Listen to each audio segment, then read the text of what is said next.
what advice would you give to kids that are aspiring to go to quite a high level college? Yep. Let's say they're in year 9, they're tracking really well in the state.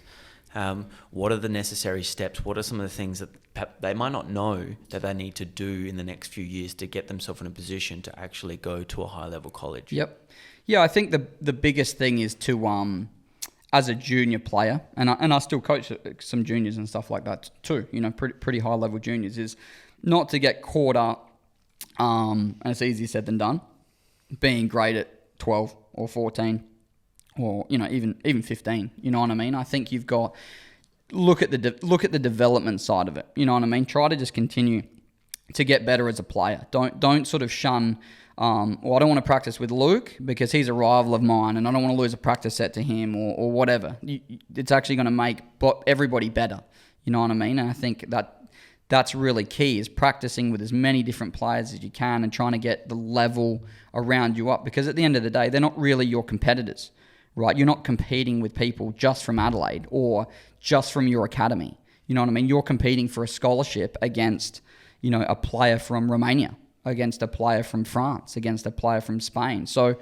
it's very easy for people to be in an environment and think, oh, that's a competitor of mine. I don't want to, get them better, or I don't want to lose to them or whatever at the age of 13, which is really, really silly when you look at it that way. So just continue to get better. Obviously, academics is an integral piece. You need to have graduated high school. You need a certain amount of core classes that you need to meet to be eligible to play college tennis at Division 1.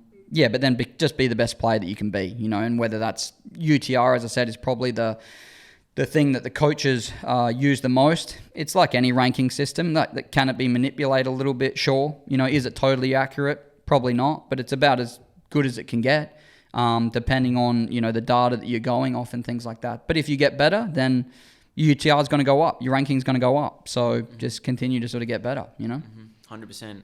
So this led to you starting your own college recruitment agency. Yep.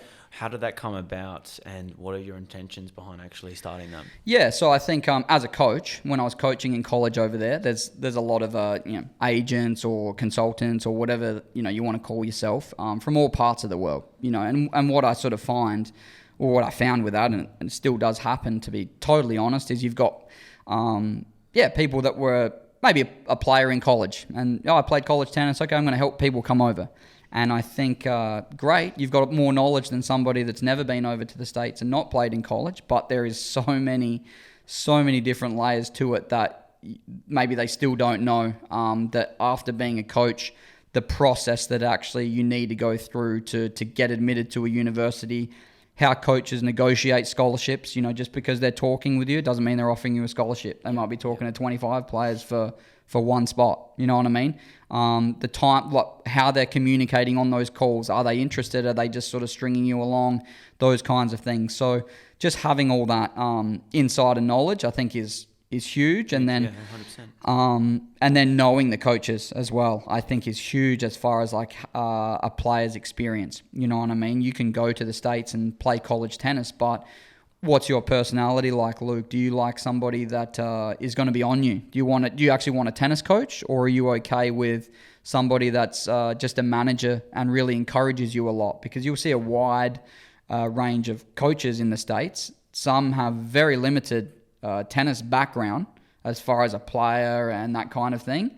And then you have the other side of the spectrum. You'll have, amazing playing careers and great coaches. But, this coach on this side that doesn't maybe have the playing background, their team is unbelievable because they're a very good fundraiser. They're very good at talking with donors and boosters, and they're able to raise a lot of money, and they get a lot of fans in the stands, and it's a great product.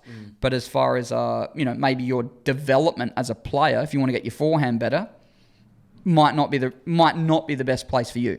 You know what I mean? So it's just dependent on the personality of the student athlete or the player coming through, and maybe what they work best with, and just having that knowledge of the coaches over there personally, I think is hugely beneficial.